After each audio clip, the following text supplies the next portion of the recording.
یہ بنی گالا ہے، اسلام آباد کی پرائم پراپرٹی پر واقع وسیع و عریض رقبے پر مشتمل پاکستان کے وزیر اعظم عمران خان کا گھر۔ یہ جاتی عمرہ ہے، رائیونڈ روڈ پر واقع شاندار اور وسیع و عریض رقبے پر تعمیر شدہ پاکستان کے سابق وزیر اعظم نواز شریف کا گھر۔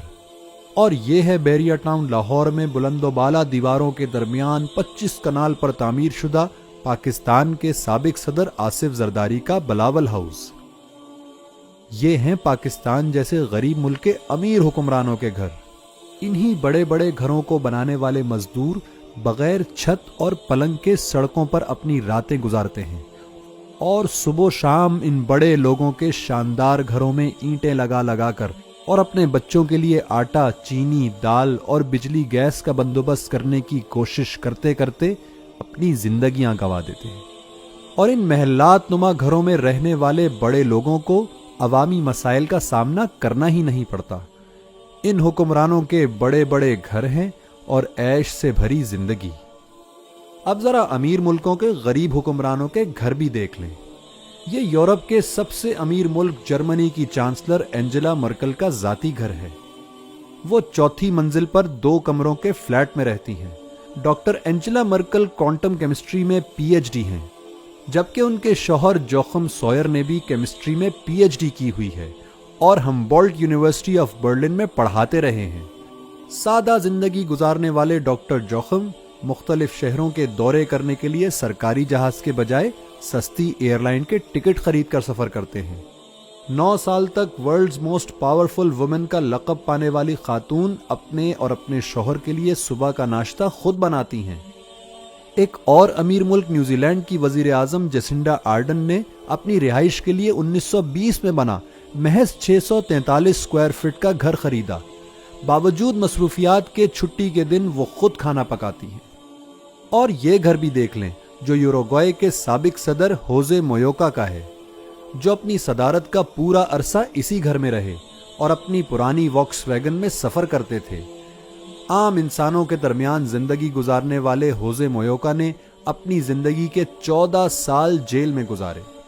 ان آزمائشوں کی منزلوں سے گزر کر وہ اقتدار کی بلند ترین مسند پر پہنچے، لیکن مجال ہے کہ اپنا لائف سٹائل تبدیل کر لیا ہو۔ بحیثیت صدر ملنے والی $12,000 کی تنخواہ کا 90% خیرات میں تقسیم کر دیتے تھے۔ ہوزے مویوکا نے ایک ٹرم صدر رہنے کے بعد انتخابات لڑنے سے انکار کر دیا۔ ان کا کہنا تھا کہ یوروگوئے اتنا بانج نہیں کہ اسے دوسرا صدر نہ مل سکے۔ آج وہ سینیٹر کی حیثیت سے اپنے ملک کی خدمت کر رہے ہیں۔ عوام کا دکھ درد، ان کی خوشی اور ان کی روزمرہ کی ضروریات کو وہی لیڈر جان سکتا ہے جو خود بھی عوامی زندگی گزارتا ہو، انہی سڑکوں پر چلتا اور انہی اسپتالوں میں جاتا ہو جن میں ملک کے عوام جاتے ہیں۔ ایسے ہی لیڈر باعزت اور کرپشن سے پاک زندگی گزارتے ہیں اور عوام کے محبوب ہوتے ہیں۔ شاید ایسے ہی لوگوں کی خواہش علامہ اقبال نے اس شعر میں کی کہ میرا طریق امیری نہیں فقیری ہے، خودی نہ بیچ غریبی میں نام پیدا کر۔ پاکستان میں بھی ہوزے مویوکا جیسی عوامی قیادت کی کوئی کمی نہیں۔ نگراں وزیر اعظم رہنے والے ملک معراج خالد 3 کمروں کے چھوٹے سے فلیٹ میں رہتے تھے اور صبح خود ہاتھوں میں فائلیں اٹھا کر آفس جایا کرتے تھے۔ کسی بھی پروٹوکول کے بغیر سفر کرتے اور عوام سے ملاقات کے لیے ہمیشہ میسر رہتے تھے۔ کے پی کے سابق فائنانس منسٹر اور 5 سال سینیٹر رہنے والے سراج الحق بھی ایسی ہی ایک زندہ مثال ہیں۔ یہ ان کا بھی گھر دیکھ لیں۔ ان کی زندگی پاکستان کے باقی امیروں کی طرح شاہانہ تو نہیں، البتہ وہ پاکستان کی سب سے منظم جماعت کے امیر ضرور ہیں۔ منسٹری اور سینیٹرشپ نے ان کی زندگی میں کوئی فرق نہیں ڈالا۔ ایسی ہی ایماندار قیادت پاکستان کو سرفرازی بخش سکتی ہے۔ سوال بس یہ ہے کہ کب جرمنی، یوروگوئے اور نیوزی لینڈ کی طرح پاکستانی عوام بھی ایسی قیادت کو موقع دیتی ہے جو عوام میں سے ہو، جن کا ماضی اور حال بے داغ ہو۔ فیصلہ اب عوام نے کرنا ہے۔ السلام علیکم، چینل M5 سے نسرین حسین پرویز آپ سے مخاطب ہے۔ اور جیسے آپ سب لوگ جانتے ہیں کہ ہمارے چینل کا جو ہے وہ باقی 5 سبجیکٹ جو ہیں ہم اس سے باہر نہیں نکلتے، ہاں سیاسی چینل نہیں ہے، نہ ہم سیاسی گفتگو کرتے ہیں، نہ ہی ہم کسی سیاستدان کو اس حیثیت میں بلاتے ہیں. پہلی مرتبہ ہم نے کشور زہرا صاحبہ کو بلایا، کراچی کی نمائندہ جماعت، اور ابھی ہمارے پاس پیپلز پارٹی سے بھی لوگ آئیں گے، ہمارے پاس مسلم لیگ جن لوگوں نے رول کیا ہے کراچی کے اوپر، ہم ان سب کو ان کی سوشل ورک جو ہے، ان کا سوشل سروسز جو ہے اس حوالے سے بلائیں گے.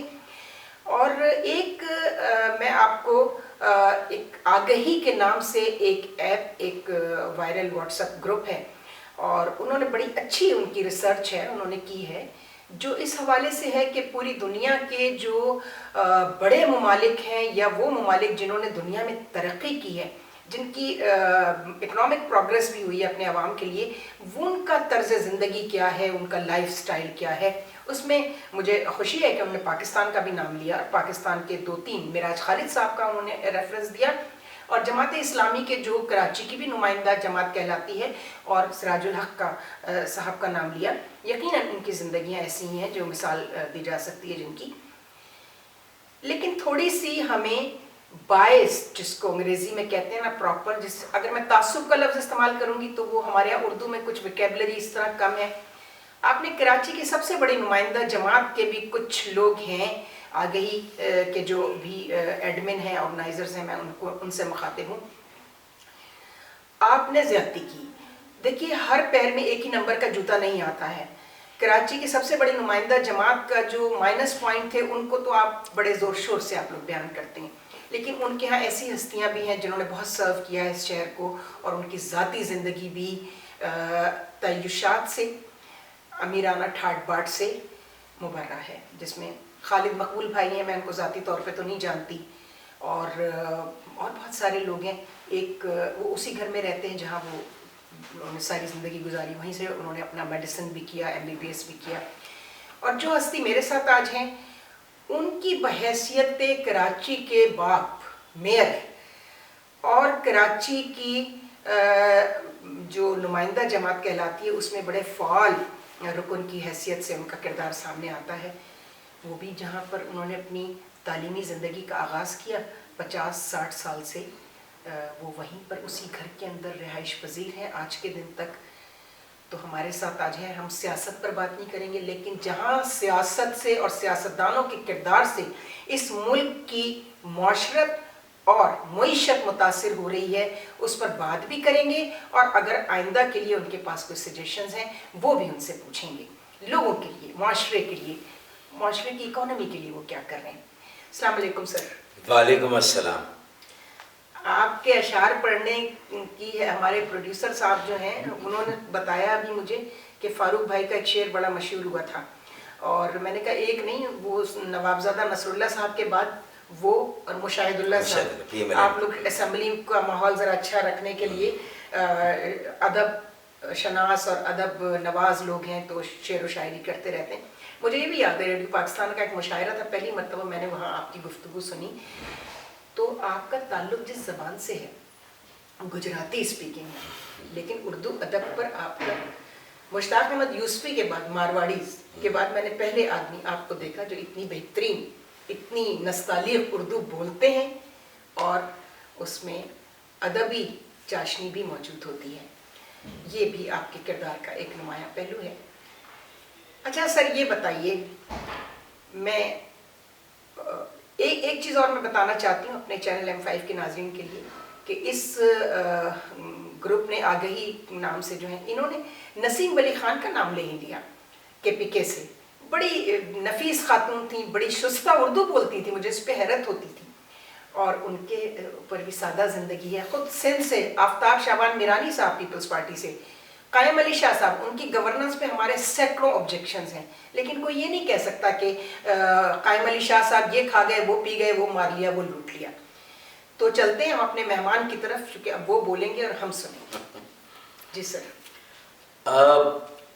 میں یہ سمجھتا ہوں کہ میں میمی زبان یا گجراتی زبان تو ظاہر ہے میری مادری یا گھر کی زبان ہے، لیکن جس محلے میں شروع سے ہم رہے وہ اردو دانوں کا محلہ تھا. آپ کہاں رہتے تھے؟ رنچھو لائن میں رہے تھے. مکس آبادی تھی، میمن بھی تھے، مختلف برادریاں تھیں جو انڈیا سے آنے والے مہاجروں کی مختلف کمیونٹیز ہوتی ہیں، تو ان کے ساتھ. اور وہاں میری بڑی بہن اور میں صبح جو ہے وہ جنگ اخبار پڑھنے جاتے تھے. میں تیسری کلاس میں تھا, بلکہ دوسری کلاس میں تھا. ٹھیک ہے. اچھا, پھر بچوں کا ڈائجسٹ شروع سے پڑھا, پھر بچوں کی دنیا بھی پڑھا, بچوں کی دنیا, کھلونا, وہ ساری بچپن سے ان چیزوں میں چونکہ لگے رہے تو مطالعہ بھی ہوتا رہا, اور وہیں سے ایک تربیت ہو گئی. اور پھر یہ B V S Parsi school جو کہ تھا تو انگریزی میڈیم, لیکن وہاں ہماری یہ بچپن کی اردو میں کام آئی. ماما پارسی اینڈ بی وی ایس, وہ لڑکیوں کا ہی لڑکوں کا. تو وہاں مجھے لگا کہ انگریزی پر میری اس وقت ویسی گرفت تو تھی نہیں, اردو میرا جو تھا اس میں کمانڈ تھی. تو اب یہ کہ یہ کیسے ہوگا, بیلنس کیسے ہوگا. تو وہاں بیت بازی, اچھا میں کوئی بہت زیادہ بولنے والا, ڈیبیٹ کرنے والا, تقریر کرنے والا نہیں تھا. میں شرمیلا فاروق تھا. شرمیلا فاروق ہی نہیں, شرمیلا فاروق تھا. اچھا یہ شرمیلا فاروق ستار کیسے بنا. تو بیت بازی کے مقابلے ہوئے اسکول میں. اچھا مجھے لگا کہ مجھے اشعار جلدی یاد ہوتے ہیں. اچھا وہاں سے خود میرا یہ گر مجھ پر کھلا. تو پھر وہ اشعار میں نے یاد کرنا شروع کیے. بیت بازی میں آپ کے ذہن میں دور دور تک نہیں ہوگا کہ کبھی پولیٹکس میں جائیں گے. بالکل یہ چیزیں کہاں آگے جا کے ان کا کوئی اطلاق ہے, کوئی اس کی عملی کوئی وہ بنے گی. تو اشعار یاد ہوئے. بیت بازی کے مقابلوں میں بڑی اچھی پوزیشن رہی اور اسکول میں ٹرافی بھی اٹھائی گئی. اس زمانے میں انعام ملا کرتے تھے, کمپٹیشن ہوتے تھے, انٹر اسکول ہر چیز. بالکل. تو یہ کانفیڈنس میرا جو پہلا آیا وہ اشعار سے. آپ ڈیبیٹر بھی رہے؟ ڈیبیٹر نہیں تھا میں. کمال کی بات یہ ہے. اچھا تو پہلا گر اگر اس طرح کھلا کہ بھئی اللہ نے صلاحیت دی اور یہ ہوا, تو دوسرا یہ ہوا کہ جب انٹرمیڈیٹ کرنے کے بعد کالج میں داخلوں میں ایک رکاوٹ آ گئی, کوٹا سسٹم. اچھی میرٹ, اچھے گریڈ, لیکن داخلہ نہیں ہے. پروفیشنل کالجز میں, پروفیشنل جامعات میں نہیں ہے داخلہ. تو اس میں پھر 10 پرچے دیے, پھر محنت کی. تو پہلے 1 نمبر سے داخلہ رہ گیا, پھر 1 نمبر سے ملا تو وہ لیاقت میڈیکل کالج جام شروع میں ملا. اچھا وہاں ایک قوم پرستی کا رجحان تھا, یہ ساری چیزیں تھیں. اچھا تو یہ ساری چیزیں جو استحصال کے زمرے میں آتی تھی, ظلم اور ناانصافی کے زمرے میں آتی تھی, میرٹ کے قتل کا ایک سلسلہ, تو پھر شاید یہ میری فطرت میں تھا. میں تو اس پہ حیران ہوں کہ آپ کو وہاں ایڈمیشن ملا کیسے؟ وہ تو آپ کے پاس رورل ڈومیسائل تو تھا نہیں تھا, اربن تھا. تو بہت محنت کی. تو پھر کچھ سیٹیں تھی کراچی والوں کی بھی. اچھا 5 سیٹیں. تو کراچی میں نہیں ملا تو وہاں مل گیا.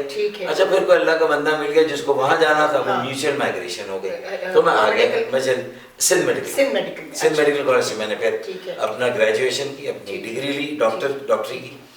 لیکن جو ظلم و ناانصافی ہوئی تھی تو اس وقت چونکہ یہ ایک سیاسی عمل طلبہ طالبات میں اے پی ایم ایس کا قائم ہو گیا, تو وہاں پر جا کر بھی کراچی یونیورسٹی زیادہ فعال تھی بنسبت میڈیکل کالجز, انجینئرنگ کالجز کے, یا تھے گروپس؟ تین تعلیمی ادارے فعال تھے. پہلا تو جامعہ کراچی, ٹھیک ہے, اس کا فارمیسی فیکلٹی جہاں قائم ہوئی. آئی بی اے کے نان میں, لیکن فارمیسی کے لوگ زیادہ تھے. جو میڈیکل کے داخلوں سے محروم ہوتے تھے وہ طبقہ زیادہ تھا. دوسرا اردو, جامعہ اردو, یعنی اس وقت اردو کالج جو فریر روڈ, نہیں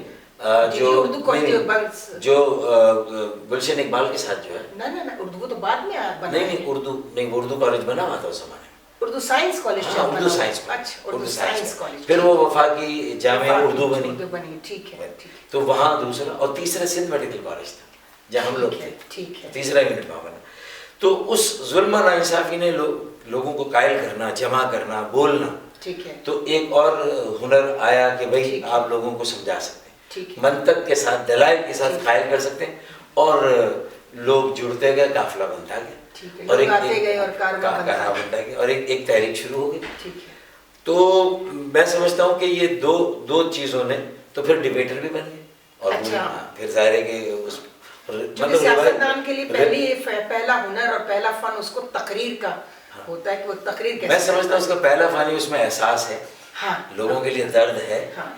وہی سیاست ہے جس میں لوگوں کے لیے درد ہے. سیاست کا مطلب خدمت کرنا ہے بیسیکلی. اگر یہ نہیں ہے پہ جائیے آپ, ارسطو پہ. اچھا ورنہ میری جو برادری ہے مہاجروں میں, اس میں آپ بتائیے کہ کتنے لوگ خال ہیں جو سیاست میں, ورنہ تو نہیں ہے لوگ. ٹھیک ہے بالکل. تو پھر اگر میں آ گیا تو یہ سمجھ لیں کہ مجھے بھی نہیں معلوم تھا کہ میں اتنا آگے جاؤں گا. میں نے کہا یہ خدمت کا ایک ذریعہ ہے, ایک ظلم اور ناانصافی, اور اس کے لیے کھڑا ہونا چاہیے, کوٹا سسٹم کے خلاف آواز اٹھانی چاہیے. اور پھر نوکریوں میں بھی یہی سلسلہ کہ وہاں پر بھی ڈومیسائل کے معاملہ, اور ہمارا ڈومیسائل کمزور تھا. PRC ہر کوئی بنا لیتا تھا. تو ہمارے اپنے کوٹے رورل سے بھی آ کر لوگ PRC بنا لیتے تھے. اور تو ہمارے کوٹے میں بھی اگر ہمارے بچوں کو نہ ملے جو یہاں کے میٹرک جنہوں نے پاس کیا, تو اس طرح کا کچھ تھا نہیں. تو پھر یہ ہوا کہ بھائی ظلم کے خلاف آواز اٹھانی ہے, لیکن کس طرح لوگوں کو جمع کرنا ہے, ان کے لیے پبلیکیشنز شائع کرنی ہے, ڈرگ بینک چلانے ہیں, بلڈ بینک چلانے ہیں. چونکہ ایک آپ کی سماجی جماعت بھی ہے خدمت خلق. میں آپ سے اس طرف آؤں گی کہ ہم نے بلایا آپ کو اس لیے ہے کہ ایک تو آپ کا ذاتی جو کردار ہے کہ معیشت کے اکانومی کے حوالے سے کہ آپ کی اکانومی تبدیل نہیں ہوئی, دوسرے آپ کا سوشل ورک جو آپ کی سماجی خدمت ہے اس حوالے سے. جی ہاں, تو میں اسی طرف آ گیا تھا اتفاق سے کہ کالج لائف سے ہم نے تو پبلیکیشن شائع کرنی, ٹھیک ہے, لوگوں کو کوئی نہ کوئی سہولت دینی, تفریح کی, مریضوں کو غریبوں کو علاج معالجے کی. اس میں ڈرگ بینک تھا, بلڈ ٹرانسفیوژن اور بلڈ کلیکشن بینک, یہ ساری چیزیں ہم نے اس زمانے سے کی تھی. مریضوں کو دکھانا, ڈاکٹر سے کنسلٹ کرنا. یہ آپ نے ویسے کہاں سے یہ سسٹم, یہ بلڈ بینک اور بورو, یہ تو جو اہل تشیع ہوتے تھے ان کے جلوسوں میں یہ سلسلہ بلڈ بینک کا تو وہاں سے شروع ہوا تھا. دیکھیے پھر ناظم جیوا نے ایک شروع کیا تھا, آپ کو یاد ہے؟ ٹھیک ہے, میڈیکل کالجز جو ہیں جہاں میڈیکل کی تعلیم صحت کا شعبہ ہے, اور ہسپتال منسلک, آپ کو کلینکل ٹریننگ وہیں کرنی, وہ JPMC تھا. تو ظاہر ہے کہ ہسپتال کی ڈیمانڈ ہوتی تھی. بالکل بالکل. تو وہاں طالب علموں کو رجسٹر کر کے ٹھیک ہے ان کو جو ہے وہ جہاں ضرورت ہو خون کے عطیے کی, چاہے تھیلیسیمیا کا ہو یا اس کے علاوہ کسی بھی موقع پر اگر کہ تشدد ہو گیا, کوئی دہشت گردی کا واقعہ ہو گیا, تو لوگوں کو خون کی ضرورت ہے. بالکل. تو اس کے لیے وہ میرے خیال میں یہ حص تھی پہلے سے کہ خدمت کرنی ہے اور ہر طرح سے کرنی ہے. تو اس میں ایک اہم کمپوننٹ یہ بھی تھا. تو کالج میں یہ خدمت کی. اور گوری بازار بم بلاسٹ پہلا بم دھماکہ ہوا تو اس میں جماعت بن چکی تھی نا آپ کی؟ بن چکی تھی, ہاں. گوری بازار بھی تھا, اور شاید پین ایم کا دھماکہ ہوا تھا نا, وہ امریکن ایئر لائن کا. جی ہاں, وہ بھی ہوا تھا. تو سب اسی زمانے college life, Sindh medical college, اس میں ہم سب لوگ کہیں نہ کہیں تھے. پھر ایک بڑا امتحان جب آ گیا کہ جب ہمارے یہ جو سیاسی عمل بھی تھا, جس میں بنیادی طور پر نصب العین لوگوں کی خدمت کا تھا, سوشل سروس کا تھا, تعلیم اور صحت کے شعبے میں لوگوں کو امپاور کرنا, بااختیار بنانا, آگے بڑھانا, کسی کے محتاج نہ ہو. تو وہ جب 86 میں ایک بڑا جلسہ بھی ہو گیا, تو اس کے بعد جو ناپسندیدگی تھی, جیسے پرسونا نان گریٹا ہوتا ہے, اس طرح پارٹی نان گریٹا کا ایک تصور آیا. تو پھر منشیات فروشوں کو آگے کر کے جب ان کا جبر مسلط کیا گیا, تو پھر ایک تشدد ہوا.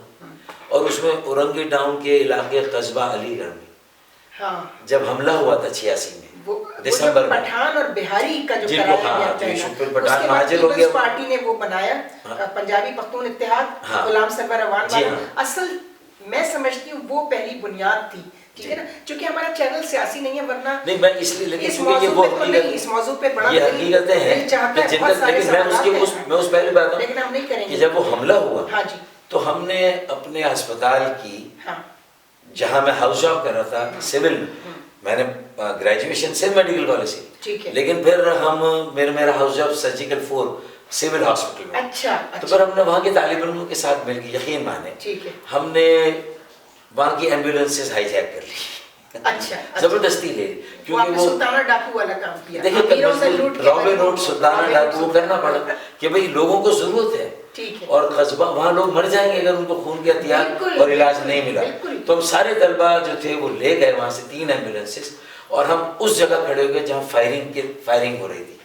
اور پہاڑیوں سے اگر ہو رہی تھی تو بے گناہ لوگ نیچے اگر شہید ہو رہے تھے, زخمی. یہ چھینا جھپٹی تو ایک نیک مقصد کے لیے تھی, لیکن اس کے بعد جب وہ بہت آگے بڑھی تو ایسی چیز میں تبدیل ہو گئی کہ اس سے پوری جماعت جو ہے متاثر ہوئی.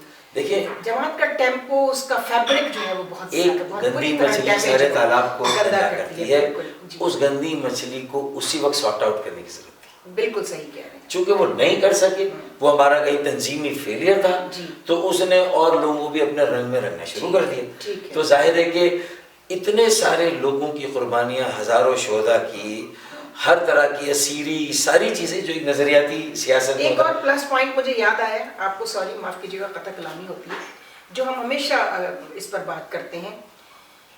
ہم دیکھتے تھے سالگرہوں کے کیک کٹ رہے ہیں, پارٹی کی سالگرہ ہے, پارٹی کے لیڈر کی سالگرہ ہے. واحد MQM جماعت تھی جس نے